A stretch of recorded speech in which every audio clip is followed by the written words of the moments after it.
Korean Mafia Boss was taking his fiancée home until he saw his ex begging for help with twins. Lee Jae-woo adjusted the platinum cufflinks on his Tom Ford tuxedo as the bulletproof Maybach glided through the rain-slicked streets of Gangnam. Neon signs reflected off the wet pavement in streaks of electric blue and crimson, painting the Seoul night in colors that reminded him of blood and money. Beside him, Yumi Ji scrolled through her phone, her porcelain features illuminated by the screen's cold glow, diamond engagement ring catching the passing lights. The wedding planner sent 3 venue options, Miji said, her voice carrying the practiced disinterest of old soul money. I'm leaning toward the Shilla. It seats 500 comfortably. Jae-woo nodded, his dark eyes focused on the road ahead through the partition separating them from his driver. At 35, he had become exactly what his father's legacy demanded: the Ice King of Seoul, the man who had transformed the Lee syndicate from brutal street thugs into a corporate empire wearing Armani suits. His relationship with Miji was 4 months old, long enough to secure her father's political connections, short enough that she hadn't started asking about children. The Shilla has better security infrastructure, he said, meaning it. Every choice in his life now came down to strategy. No more impulsive decisions. No more weaknesses that could be exploited. No more allowing emotion to compromise the carefully constructed fortress he'd built around himself. Miji smiled, satisfied. You always think 3 moves ahead. That's what father says he admires about you. 3 moves ahead. That's how Jae-woo had survived in a world where hesitation meant death. After his last relationship, the chaotic, passionate mistake that had nearly gotten him killed, he had promised himself that love was a luxury he couldn't afford. The breakup 18 months ago had been surgical, necessary, a clean amputation of the part of himself that believed in family, in softness, in futures that didn't involve blood debts and territorial negotiations. The traffic light ahead turned red, and the Maybach came to a smooth stop at a crowded intersection. Rain drummed against the roof. Outside, the Friday night chaos of Seoul unfolded. Salary workers rushing toward subway stations, couples huddled under umbrellas, street vendors packing up their carts. Jae-woo's phone buzzed with encrypted messages from his second-in-command, but he ignored them. Friday evenings belonged to Miji now, to maintaining the illusion of normalcy, to playing the role of the businessman who had left the violence behind. I love how controlled you've become, Miji said, not looking up from her phone. When we first met, there was something almost dangerous about you. Now you're civilized. Civilized. Controlled. Domesticated. Jae-woo had learned to wear these words like armor, proof that he had successfully killed the part of himself that craved connection. His engagement to Miji represented everything he had chosen. Power without vulnerability, partnership without passion, a future mapped in political alliances instead of racing heartbeats, the crosswalk ahead filled with pedestrians, umbrellas creating a canopy of black and transparent plastic. Jae-woo watched them absently, his mind already cataloging the security arrangements for next week's merger meeting, when something made his breath stop. A woman was crossing the street, moving through the crowd with desperate urgency. She carried something against her chest. No, 2 somethings. Babies, twins, wrapped in thin blankets that were already soaked through. Her wet hair clung to her face. But even through the rain-streaked window, even after 18 months, he knew that face. Hillary Black, his ex. The woman he had sent away because loving her had made him weak. She looked nothing like the vibrant artist he'd met in New York. She was thinner, her brown skin pale beneath the neon lights, her movements frantic. A man in a leather jacket had grabbed her arm, one of the neighborhood loan sharks. Jae-woo recognized the crew's colors, and she was trying to pull away while keeping both babies secured against her body. Hillary stumbled, nearly falling. One of the infants began to cry, the sound cutting through the rain even inside the sealed cabin. She clutched them tighter, her lips moving as she pleaded with the thug. Then she looked up, scanning the stopped cars with the desperation of someone searching for help, for escape, for anything. Her eyes passed over the Maybach's tinted windows. She couldn't see him, but he could see her, see the terror in her face, see the way she curved her body around the babies like a human shield, see the delicate features of the infants, one boy, one girl, even from this distance. See his own eyes staring back at him from their faces. Jae-woo? Miji's voice seemed to come from underwater. The lights, green. He didn't move, couldn't move. His hands had locked on his knees, fingers digging into the fabric of his $1,000 trousers. Cars behind them began to honk, but the sound was meaningless. Hillary had broken free from the thug and was stumbling toward the opposite sidewalk, the babies wailing now, her wet shoes slipping on the painted crosswalk lines. She disappeared into a narrow alley between a convenience store and a noraebang, swallowed by Seoul's shadows like she'd never existed at all. Jae-woo. Miji's tone sharpened with concern. She touched his arm. Are you having one of your episodes? Should I call Dr. Park? Episodes. That's what they called it when the Ice King's mask slipped, when the violence of his world cracked through the civilized veneer. But this wasn't violence. This was something far more terrifying. Drive, Jae-woo said to the partition, his voice hoarse. Around the block. Now. Sir, we'll be late for the reservation. His driver began. Around. The block. The Maybach moved forward, merging into traffic. Miji had gone quiet, studying him with the calculated assessment of a woman who had grown up reading power dynamics at her father's dinner table. Do you know that woman? She asked carefully.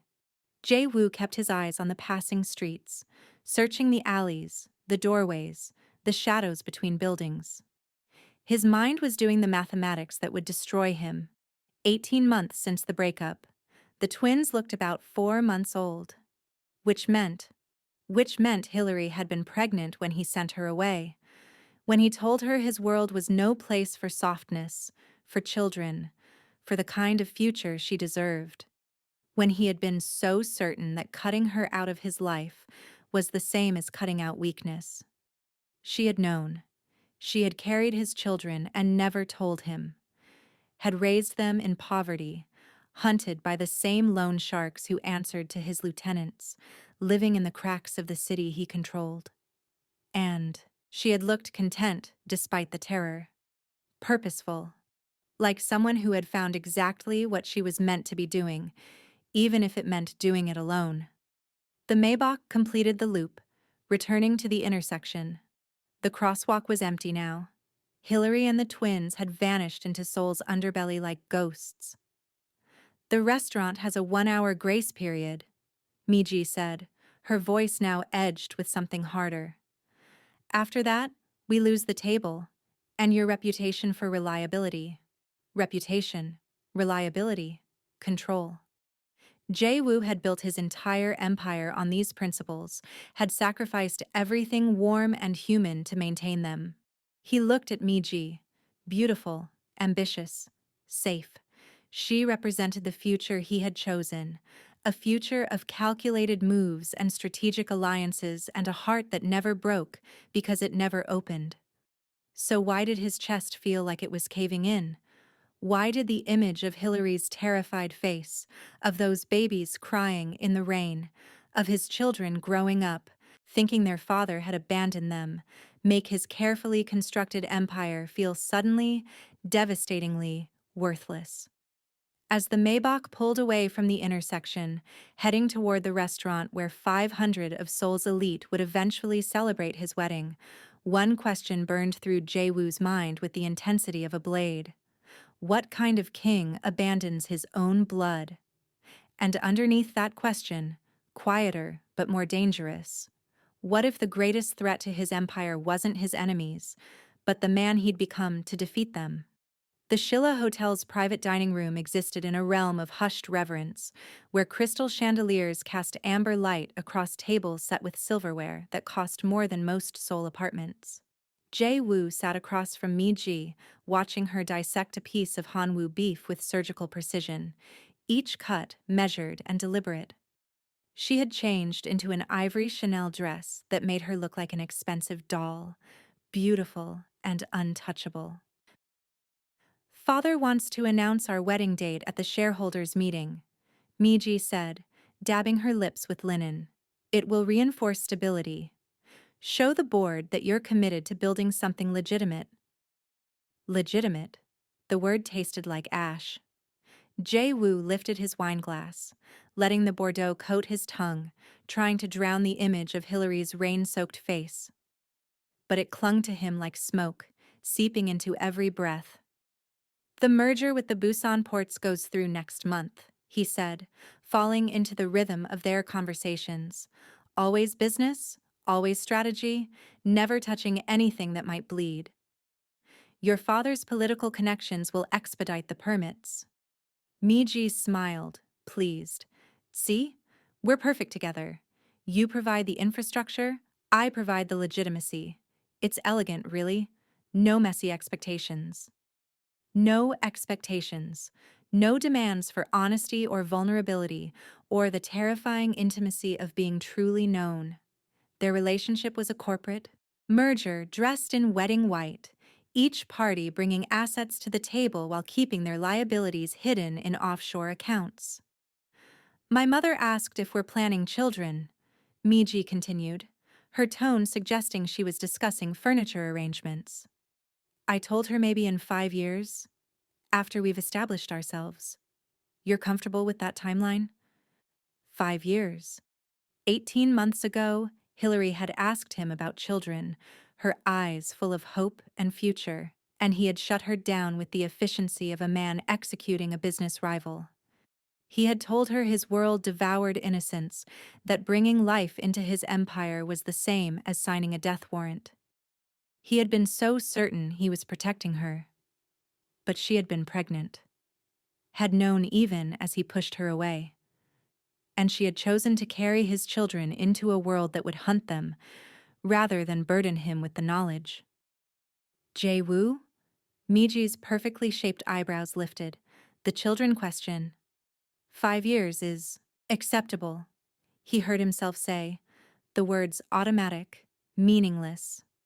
Mi-ji reached across the table, her hand cool and smooth against his. "You seem distracted tonight.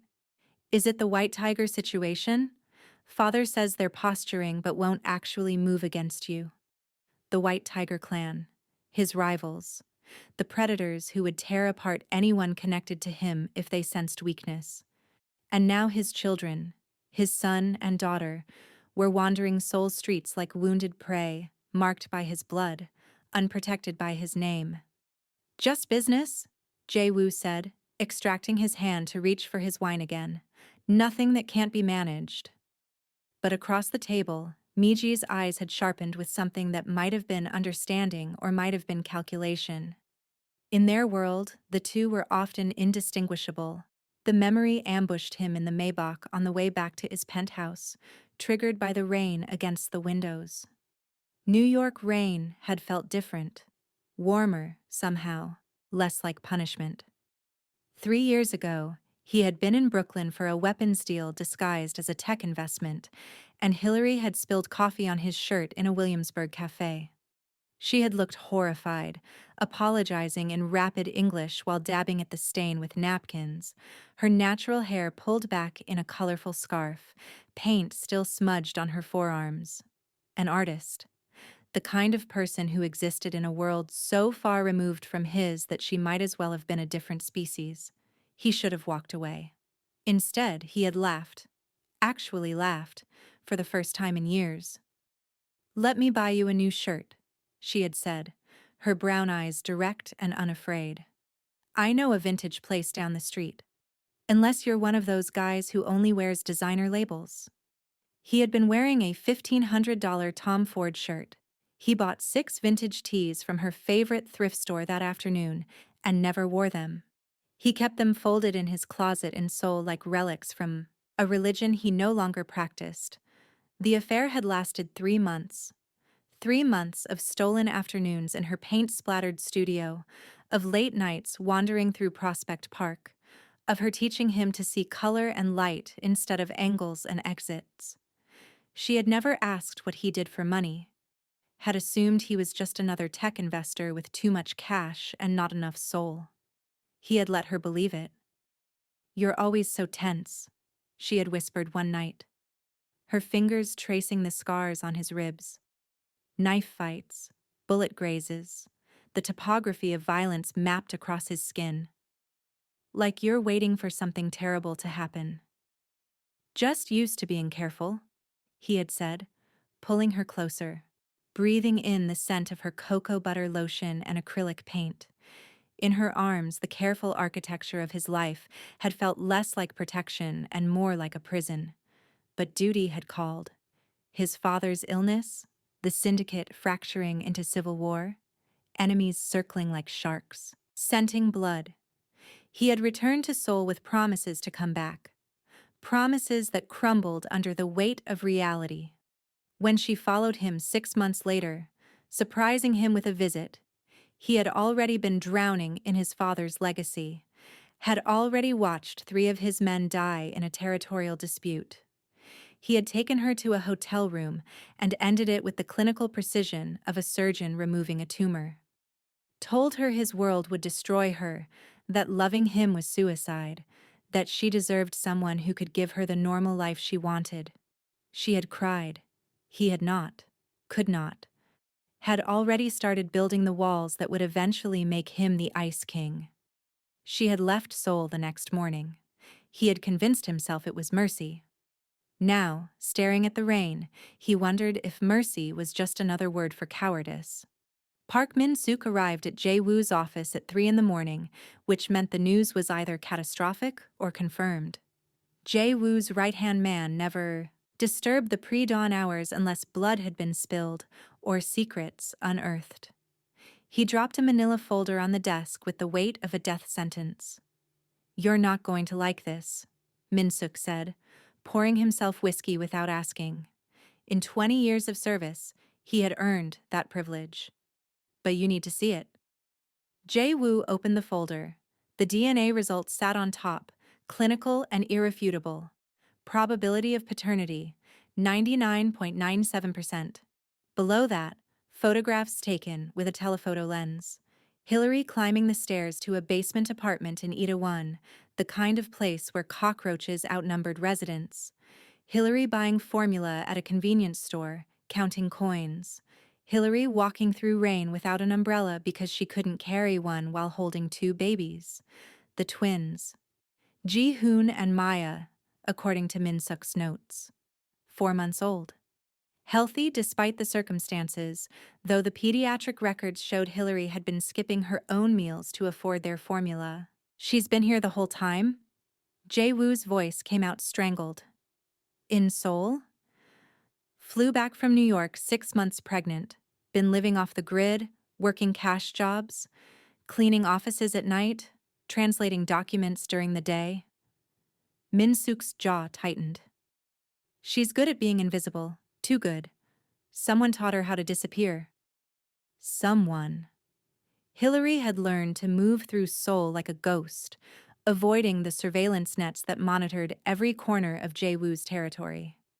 She had studied his world well enough to know how to hide from it. More photographs. The basement apartment's interior, captured through a window. A single room with peeling wallpaper. 2 bassinets fashioned from cardboard boxes and blankets.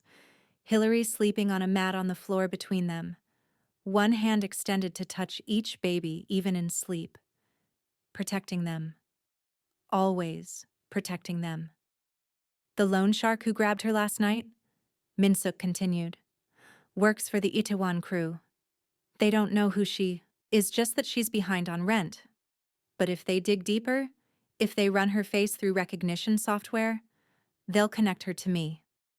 Jae-woo's hands had started shaking. He flattened them against the desk, pressing down until his knuckles went white. And then, they'll know about the children. The White Tiger clan has been sniffing around Itaewon for weeks. If they find out you have unprotected heirs. Min-suk didn't finish. He didn't need to. In their world, children were leverage. Children were the fastest way to break an unbreakable man. Jae-woo stared at the photograph of Hillary sleeping between the makeshift bassinets. She looked exhausted and malnourished, and somehow still beautiful. Still fierce. She had walked away from him with nothing, had carried his children in secret, had lived in poverty rather than expose them to his empire. She had protected them from him, from the monster he had become. "Sir?" Min-suk's voice cut through the silence. "What are your orders?" Jae-woo closed the folder, but the images had already burned themselves into his brain. "Find them a safe house, quietly, and double the security on Itaewon. I want eyes on that apartment 24/7. And the woman? She doesn't know I know. Not yet." Jae-woo stood, walking to the window overlooking Seoul's glittering skyline, his empire, his kingdom, his cage. "If she finds out I'm watching, she'll run again. And this time, I might not find her." Jae-woo became a ghost in his own city. For 2 weeks, he haunted the alleys of Itaewon, watching Hillary's basement apartment from the shadows of parked cars and darkened doorways. He learned her routine the way he once learned enemy territory, meticulously, obsessively, with the focus of a man whose survival depended on knowing every detail. She left for her cleaning job at 11 each night, the twins strapped to her chest in a makeshift carrier. She returned at dawn, exhausted, smelling of industrial bleach and desperation. Some mornings she cried while heating their formula. Most mornings she sang to them instead, her voice raw but determined. He moved through her world like smoke. The loan shark who had grabbed her arm found himself in a hospital with shattered kneecaps and a suddenly erased debt. The landlord who had threatened eviction received an anonymous cash payment, 6 months' rent, delivered by men who suggested he might want to forget Hillary's face. The convenience store owner who had been kind to her discovered his protection money had been mysteriously waived. Jae-woo emptied his personal accounts into her life without leaving fingerprints. He could not approach her, could not reveal himself, but he could do this. He could be the shadow that kept the wolves at bay. One night, he watched her walk home through rain, the twins crying, her shoes held together with duct tape. She stumbled, nearly fell. His hand was on the car door handle before he stopped himself. If she saw him, now, she would run, would disappear into a place even his resources couldn't find. So he sat frozen, watching her struggle to her feet, watching her comfort the babies with words he couldn't hear, watching her survival instinct override exhaustion. When she finally disappeared into her apartment, he slammed his fist into the dashboard hard enough to crack it. "Sir," Min-suk said from the driver's seat, "you can't keep doing this. You haven't slept in 4 days. You're missing meetings. Yumiji's father is asking questions." Jae-woo ignored him. On the seat beside him lay another folder, this one containing information about the White Tiger clan's movements. They had been circling closer to Itaewon, asking questions about foreign women with children. Time was running out. "I need to talk to her," Jae-woo finally said. "But if I do this wrong, if I scare her, she'll take your children and vanish." Min-suk finished quietly. "So what's the play?" Jae-woo stared at the basement window where a single light burned. Inside that cramped room lived everything he had convinced himself he didn't need. Everything he had sacrificed for power. "Tomorrow," he said.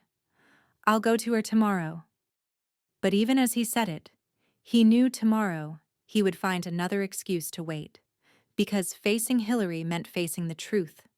That the Ice King had a heart after all, and it had been bleeding for 18 months. Hillary was hanging laundry on a rusted fire escape when Jae-woo finally found the courage to step out of the shadows. The twins slept in a playpen visible through the open window, and she was humming something low and melancholy, a lullaby or a prayer. He couldn't tell which. She sensed him before she saw him, her body going rigid with the instinct prey develops around predators. When she turned, wet sheets still clutched in her hands, her face cycled through shock, fear, and finally something harder. Resignation, maybe, or fury held on a leash. "How long have you been watching me?" Her voice was hoarse, nothing like the warm laughter he remembered from Brooklyn. 2 weeks. No point in lying. Since I saw you at the crosswalk. She laughed, bitter and sharp. 2 weeks. And before that? How long did it take the great Lee Jae-woo to notice his own children existed? The words hit like bullets. He absorbed them, deserved them. You never told me. No.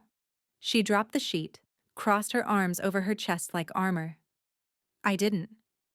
Why? The question came out raw. Hillary, why would you? They're mine. You knew they were mine, and you ran.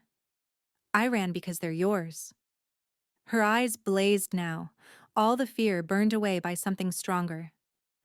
I found out I was pregnant 2 days after you threw me out of your life.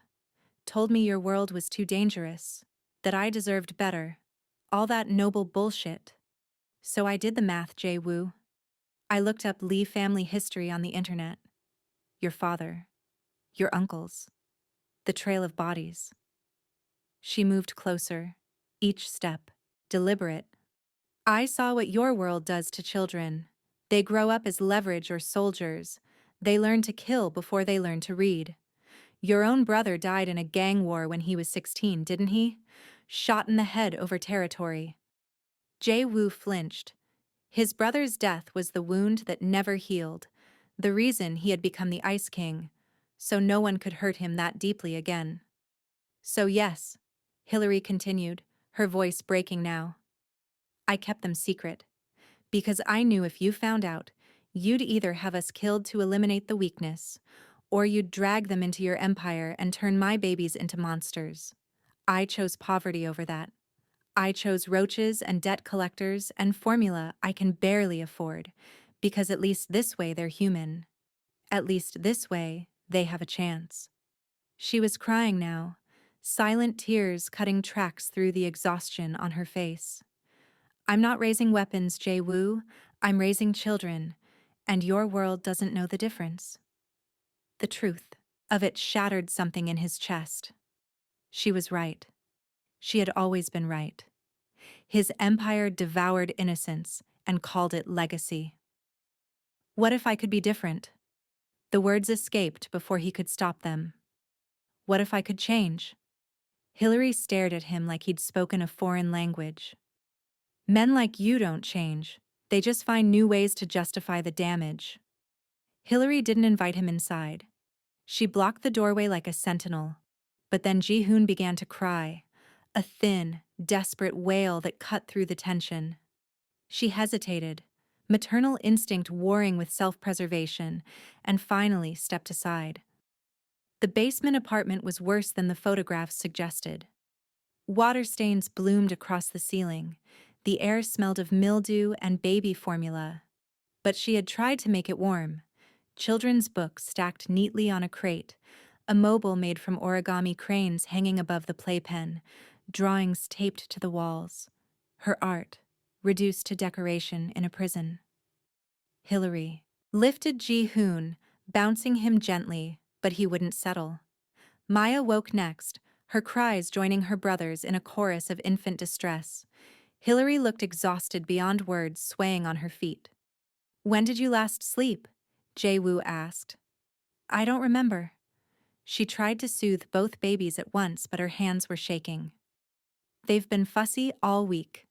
I think Maya's teething, and Ji-hoon, he just feeds off her energy. Let me.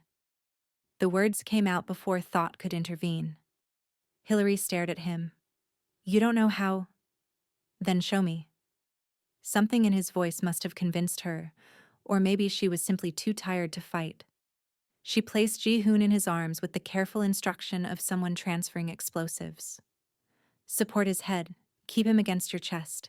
He likes to hear heartbeats. The weight was nothing, barely 8 pounds, but it might as well have been the world. Jae-woo looked down at his son's face, at the delicate features that were somehow both Hillary's and his own. Ji-hoon had stopped crying, dark eyes studying his father with the solemn curiosity of the very young.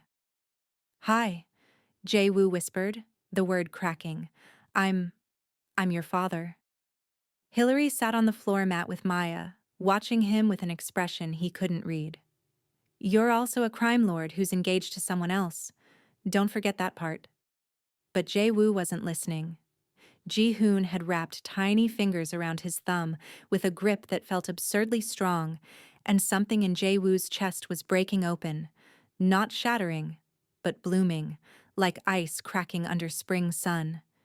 He had killed men, had ordered executions, had built an empire on blood and fear. But none of it had prepared him for this. The weight of his son in his arms, the trust in those dark eyes, the terrifying realization that he would burn his entire kingdom to ash if it meant keeping this child safe. "I'm going to fix this," he said, looking at Hillary. "Whatever it takes." She didn't look convinced. But she didn't throw him out either. The summons came 3 days after Jae-woo held his children for the first time. Yumiji's father, Assemblyman Yoo Dae-jung, requested a private meeting at his estate in Pyeongchang-dong, the kind of invitation that wasn't really an invitation at all. Jae-woo arrived at dawn to find the old man waiting in his study, photographs spread across the mahogany desk like accusations. Hillary, the twins, the basement apartment. Every moment of the past 2 weeks, documented with the thoroughness of a man who had spent 40 years in politics learning how to destroy people. "Sit," Assemblyman Yu commanded, pouring green tea with steady hands. "We need to discuss your indiscretion." Jae-woo remained standing. "Those are my children. Those are liabilities." The assemblyman's voice carried the cold pragmatism of someone who had ordered worse things than infanticide over breakfast. "You're supposed to be becoming legitimate, Mr. Lee. My daughter's reputation, my political capital, everything we've invested in this alliance. You're jeopardizing it for a foreign whore and her bastards." The insult hung in the air. Jae-woo's hand moved toward his waistband before he stopped himself. Starting a war in this study would only endanger Hillary and the twins further. "I'm handling it," Jae-woo said carefully. "Oh, I know you are. I've watched you haunt that neighborhood like a lovesick teenager. Paying off debts, clearing threats. Very romantic." Assemblyman Yu sipped his tea. "Also very stupid. You've made it obvious these children matter to you, which means they matter to your enemies." Ice spread through Jae-woo's veins. "What did you do?" "What you lacked the spine to do. I solved the problem." The old man pulled out another photograph. This one of White Tiger Clan lieutenants outside Hillary's building, taken yesterday. "I may have mentioned to certain parties that Lee Jae-woo has a weakness living in Itaewon. That eliminating this weakness would be mutually beneficial." Jae-woo's vision tunneled. "You told the White Tigers where my children live. I gave them information. What they do with it is their business." Assemblyman Yu stood, buttoning his suit jacket with the casual confidence of a man who believed himself untouchable. "This is your opportunity to prove you're serious about our alliance. Let the White Tigers handle your mess. Mourn privately if you must. Then marry my daughter and build the legitimate empire we promised each other. And if I refuse, then you're declaring war on my family, on everyone I control in the National Assembly, on the prosecutors who currently look the other way when your shipments come through Busan." The old man smiled, serpentine. "You'll be fighting on 3 fronts, Mr. Lee. Your rivals, the government, and time. Because the White Tigers are moving tonight." Tonight. Jae-woo checked his watch. Hillary would be leaving for work in 2 hours. The twins would be alone except for the elderly neighbor who watched them, a woman who wouldn't survive professionals. Choose wisely, Assemblyman Yu said. Your empire or your illegitimate family. You can't have both. Jae-woo was already moving toward the door, phone in hand, dialing Min-suk. Behind him, he heard the assemblyman's satisfied chuckle.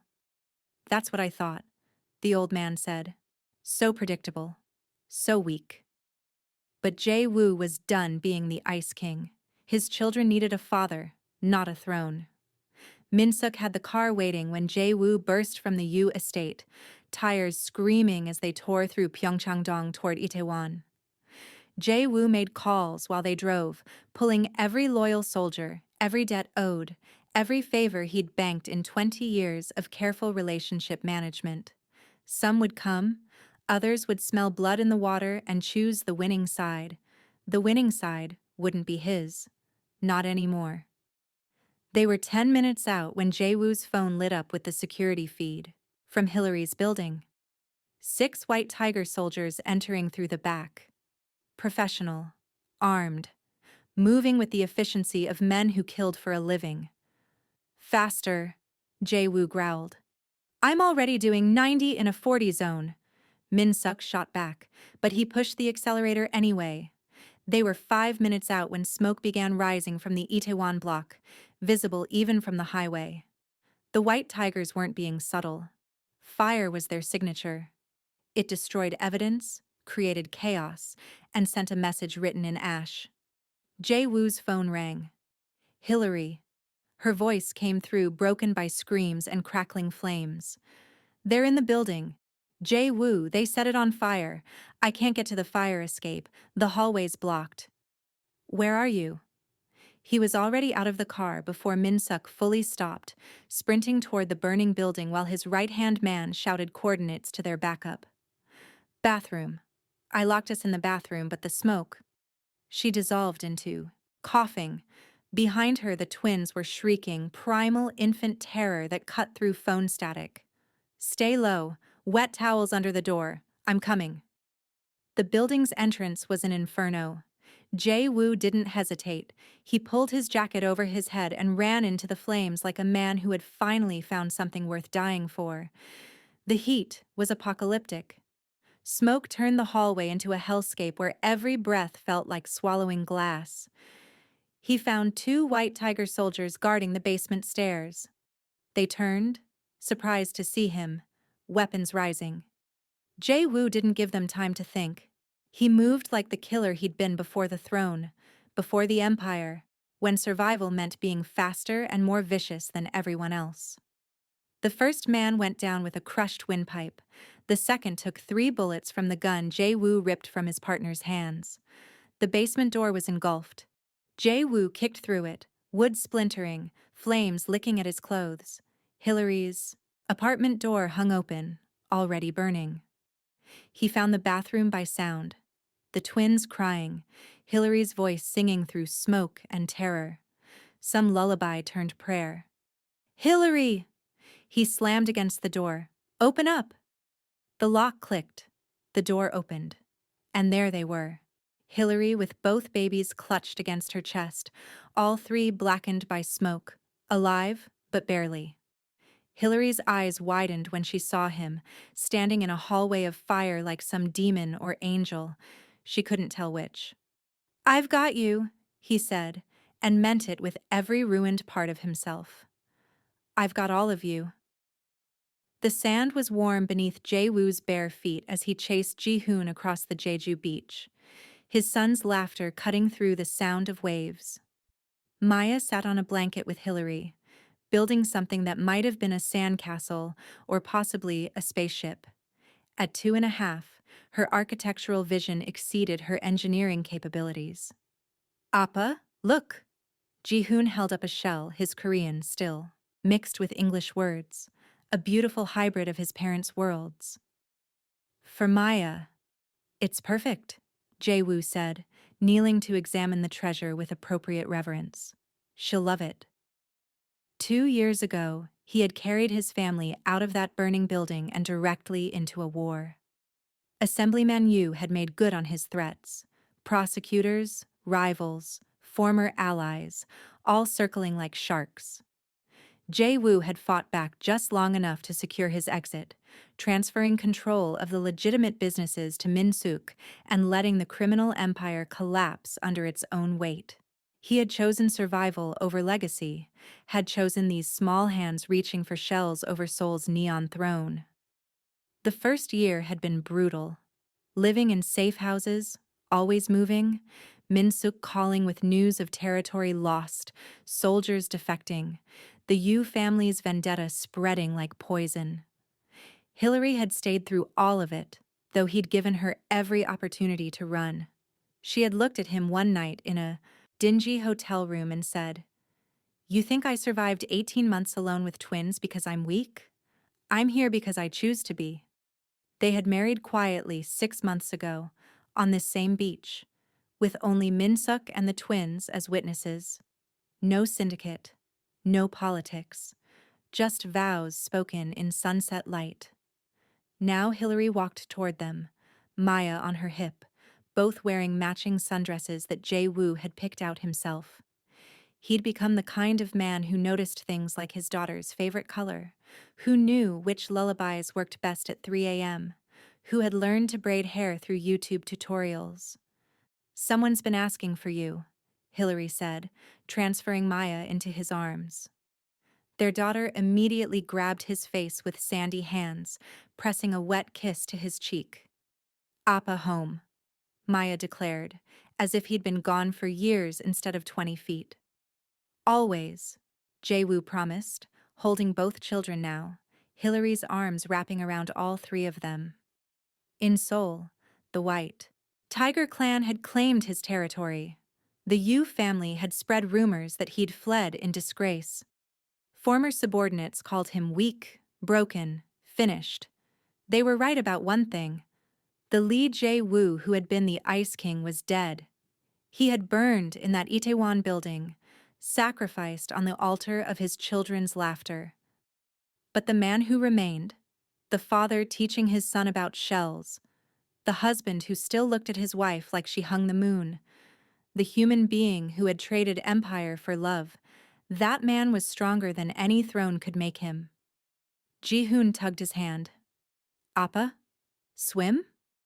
Jae-woo looked at Hillary. She smiled, nodded.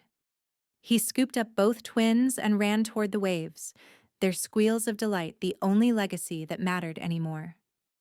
Behind them, the sun rose over Jeju, painting the sky in colors that looked nothing like blood. "Thank you for staying until the end. That means more than you think. If this story touched something inside you, subscribe, like, and tell me what you felt in the comments. I read every single one because this isn't just storytelling, it's connection.